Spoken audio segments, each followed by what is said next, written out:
Mass Effect is a series of sci-fi RPGs with third-person shooter elements, developed by Canadian company Bioware. You play as Commander Shepard, whose mission it is to save the galaxy from the looming threat of the Reapers.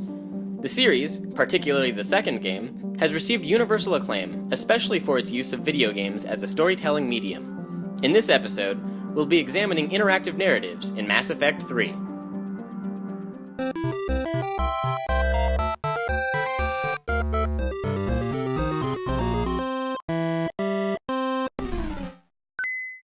I'm Erica. I'm a senior architect major at Carnegie Mellon, and I'm going to the School of Visual Arts in the fall for my MFA. I like drawing illustrations. That is my thing. I really like illustrations. I'm Connie. I am a senior art major at Carnegie Mellon. I watch a lot of bad sci-fi, and I read a lot of bad sci-fi. And then I draw a lot of pictures based on the bad sci-fi that I have watched. Art is finding narrative symmetry in shifting paradigms. Like science fiction, art can be a metaphor with which we tell stories about the human condition. Human condition. Human condition. Okay, I think it's like something that is composed. It's very deliberate. It's a deliberate composition in response to something or to relay something. I think games can be art. It is a valid medium with which to create art. Yeah. Sometimes you forget that like a lot of energy goes into making games. It's because there's a lot of like designing, storyboarding, and just like making sure that everything is like perfect. A lot of times it's just like shoved aside as like, oh, it's just a game, but like a lot of people worked on it. Agreed. Once we give Look a at report that to rule High of Command, they'll thirds, stop though. wasting lives here. Even the camera, like while you're playing, is rule of thirds. Yeah, it is. Look at that. Right over your shoulder. Oh, is this one Oh, starting? hey, look at this creepy, this spooky dun, music. Dun, dun, dun, talk about mood. The ambient lighting's pretty low, so you only have your flashlight, which adds to how spooky it is. It's like all gross and dark. Hey, y'all. You can't see Go anything, ahead. and there are no enemies. That's spooky. Oh wait, there's a corpse. Hear that scream? Oh, there you go. Cinematics. A little slow pan. Reapers. Looks like we know why the commando teams went silent. Look at all that detail This on his monastery neck. is out of the way. Samara! Samara. Oh, more screaming. Creepy screaming that you've been listening to for the last Crotch 10 shot. minutes. All this cover, all this Woo! ammo, there must be some fighting that's gonna happen soon. Oh, there we go. So you can make Renegade or Paragon decisions, Paragon being more like What is my weapon? idealistic, whereas Renegade is more pragmatic, generally. Okay. That's funny, because usually I hear like people describing Paragon and Renegade as like good and evil. Not necessarily. I mean, like later, like Paragon Shep gets a little too like he's willing to sacrifice more for the greater good, I guess. Yeah. As soon as I was Whereas, able, like, Renegade, like, the idea is, like, you're like, Shepard, willing to do whatever is this is necessary Valere, to save the galaxy, my I youngest. guess. The main thing about this game is that your actions have consequences. It's like, people die and they stay dead, depending on what options you take. Like, it affects the outcome of different sort of, events. So it's like you have this kind of agency to shape the world that the player inhabits. One thing I can say about Bioware games is that there's, Is definitely your weapon loadout? gameplay and story segregation. They get better at integrating the fighting and the story as the games progress, I would say. I'm gonna say up until the last like 3 minutes of the game, it's about making choices and saving the galaxy. And then everything changed when the And then Fire Nation everything attacked. changed. Yeah, everything changed. A lot of it's like about making sort of sometimes difficult, like some choices are more like personal preference. Like, do you want to like be more diplomatic and ask someone why they're there, like ask someone for help, or you want to just point your gun at them and like make them help you? And then occasionally you'll have to make sort of like just choices that have very different outcomes and kind of have to live with those consequences. And like it kind of builds on itself because all your choices carry over from each game, so it kind of really makes it feel like the world is like something that you've created. Another dead commando. Was she holding off Reapers or was she left behind? Commandos work as teams. She would have volunteered to guard this point. Hope she took some down before she died. Wow, Garrus. Yeah, Jerk. like, so some people are, some of your squad mates are more grim than others. Oh yeah, that's the other thing, like your actions affect your squad mates. That too, yes. Being able to affect individuals just definitely offers a more personal sort of feeling, because like I think a lot of games you're generally you're expected to be like, you know, you're the hero, you can like change all these big events, but like being able to do more personal events definitely offers a more personal sort of experience. You can make peace between the Geth and the Quarians, but you can also make Joker and Edie date each other. So, I mean, in both senses, you are improving organic and synthetic relations, but, like, you know, the impact's a little different. Oh, this part. Oh. So much cinematography, though. It's very film, very cinematic, the way they do the cutscenes. It's also, like, super high contrast, like a movie.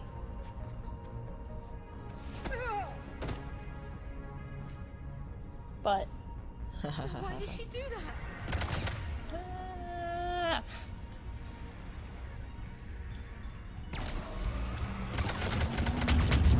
Oh! probably duck or something. Yeah, Kick Liara out. Yeah. He's like calmly standing there, waiting for you to trigger the cutscene. It's too late for me. There are hundreds coming. Just go! Oh.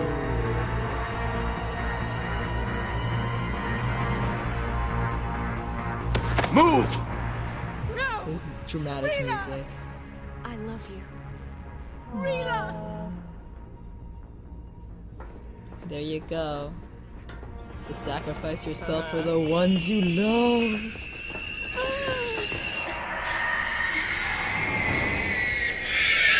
Oh god, they're so horrible.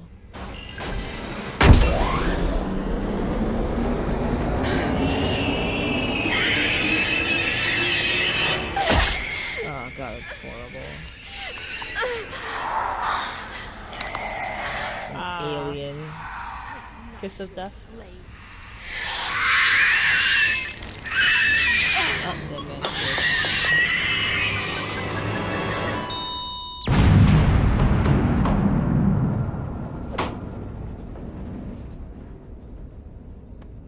I'm tearing up because I'm gross. Oh. In the first game, it's a pretty straight space opera, like straightforward hero's journey. Like you go, you collect some friends, and then you defeat the bad guy, and then you're like hailed as a hero. And then by the third game, like you're a hero, but like everything's kind of like falling apart, and like there's like throughout the game there's like obvious like points where it becomes obvious that the main character has like some PTSD, and like there's like cracks in the hero veneer. Yeah, you're more important as a figurehead than as a person. But like the game doesn't hide the fact that like all this is kind of taking a toll on the person. But the nice thing about this game is that you can actually kill your enemies. Is there a game where you can't kind of play your agency? What scene is There this? you are you flirting with me? Oh Jesus! If you have to ask, I'm clearly. That's not. He just asked you how you were. Wait, look at his face though. I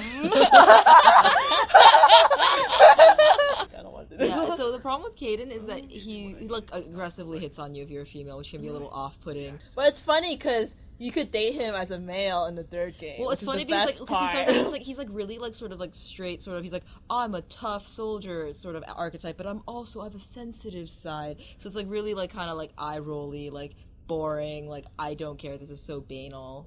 And then you can choose to play Shepard as like this like super like alpha male jarhead, and so it's kind of fun to like make them be gay for each other in the third game, because you're kind of taking this like whole hyper masculine thing and like kind of be like, haha, they're gay. Also, his voice is really like it really panders to like a certain audience because it's like really sultry and like He's like, oh, breathy. hey. He's like, I like a challenge. You bet I'll see you around. Okay. So I guess like the attraction of this is the fact that you get to take these ideas of masculinity and kind of like subvert them a bit, which I mean, you know, Hey, look at nice. my Shepard. He's such a Look at that Yeah. jar. Look at that. Like, this is the most default Shep you could play. Like Well, yeah, Soldier, War Hero, Shep, Yeah. basically. You're generic. Oh. Mm. I'd say that you are given limits and parameters, but you are free to choose within those limits and parameters. So I think it's a collaborative thing between the game developers and the player. The developer is the artist, but also I kind of see like the experience of playing the game as like a sort of a unique thing. Like it's like how the way I see video games as an interactive art piece, I guess, and it's like kind of like the player is kind of like a performer within that. I think it's really funny that how you like tend to accidentally romance people just by being nice to them. Oh yeah, just by being nice to people, they'll be like, "I'm in love with you." And it's like, I don't know, it's interesting to think about like So like that just being nice to someone translates into like, I want to be romantically involved with you.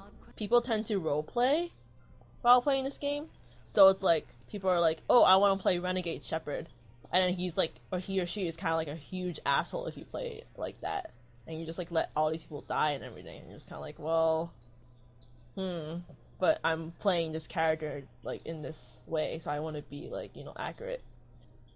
I don't see the player character as like my own personal like avatar, I guess. Yeah, I mean, I think I play more as a character than as myself. There's obviously the main like sort of story element to the game where like there's all this stuff going on, but also like because of the mechanics of the video game itself, there are certain things that you would do in a video game that you wouldn't do like if this was like a more real life-esque story. Like, oh, I have to disarm this like bomb, but first let me run around everywhere and collect all this loot. Like obviously like if this were a novel or a movie, like that wouldn't happen. There's certain gameplay elements and mechanics that like you kind of accept because they're kind of like very much ingrained in the way video games are played and how they're designed. Even if they're like, they might be a bit incongruous if you think about them as being completely integrated with the story of what's going on. Look, art, guys, art. Look at this. Oh! This is so In the swanky. future, everything is chrome. Deliberate.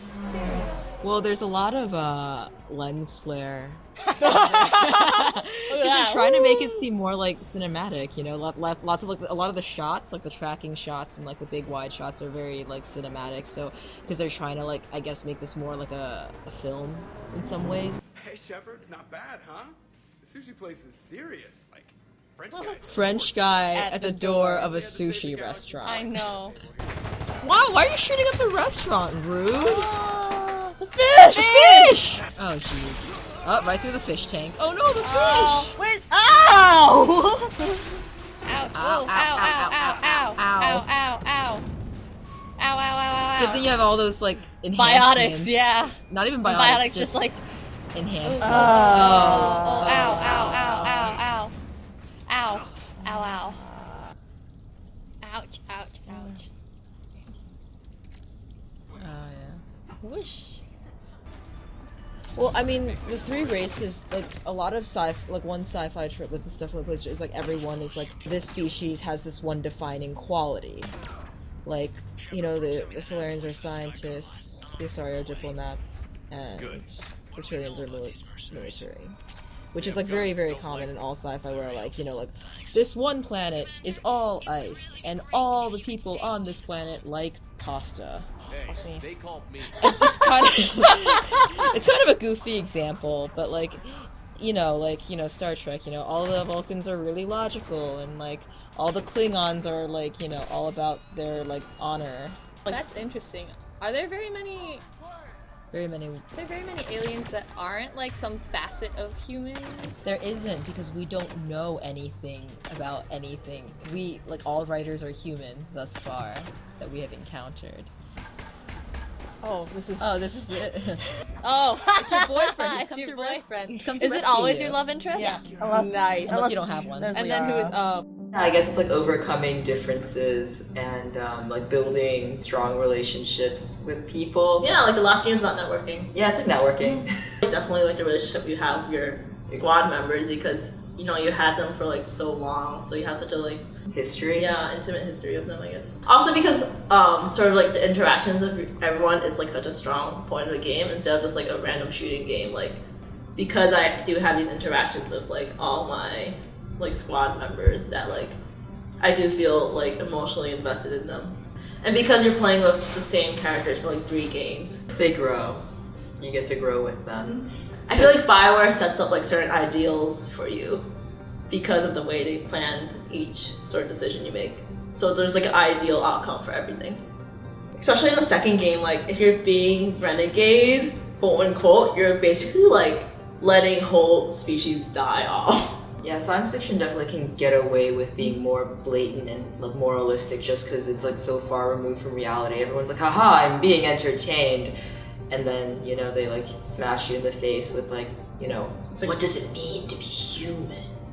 Because they basically project like current social issues onto like fake alien species. Well, like when you can like do all like tackle these sort of like really hard ethical questions in the hypothetical, you're able to explore them like very fully because you're not sort of, there's not as many sort of social sort of taboos or restrictions on like asking these questions. It's interesting to see how like back in 2007 when the first Mass Effect game came out, like how things were seen as unacceptable, like sort of the sex scene you have with Shira, like everyone sort of threw a fit about that because they were like, oh, this is so like awful, like how dare you do this. And now it's like 2015 and like there's a lot of different sort of queer relationships and queer characters. Yeah. It's like more okay now to make a video game with that than it was in 2007. The Mass Effect 3 ending. Okay, so... Which color do you like? So a lot of it was that fans felt like it took away a lot of your agency to see that all the choices they made over the past 2 games had no effect on the final gameplay. So like my problem with it mostly is that it's a complete non sequitur to like a lot of what I feel like the main themes of the game have been. Mass Effect has artistic qualities to it. Yes. There's definitely artistry to like the writing and like the deliberate sort of execution of a lot of different things. I think you can critique it as an art piece, but that doesn't necessarily make it art. You can critique anything as an art piece. My shoe could be critiqued as an art piece. I mean, personally, I enjoyed it for what it is. Oh yeah, no. There are certainly like aesthetic aspects of it that I took out of it and I enjoyed. But like, I think that for me is the extent of its art. As a whole, it is art, but I don't know if it's like very good art. It's like Paragon Renegade, I don't know. I think Mass Effect is art given the definition that we have sort of decided on. Art. Hello critters, thanks for watching.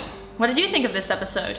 What do you think the major trade-offs are between large companies making video games and small companies making video games? Feel free to share your thoughts and ask us questions in the comments. If you'd like to learn more about what we talked about in this episode, there are some helpful links down below. Share, like, and subscribe if you like what you're seeing. See you next time!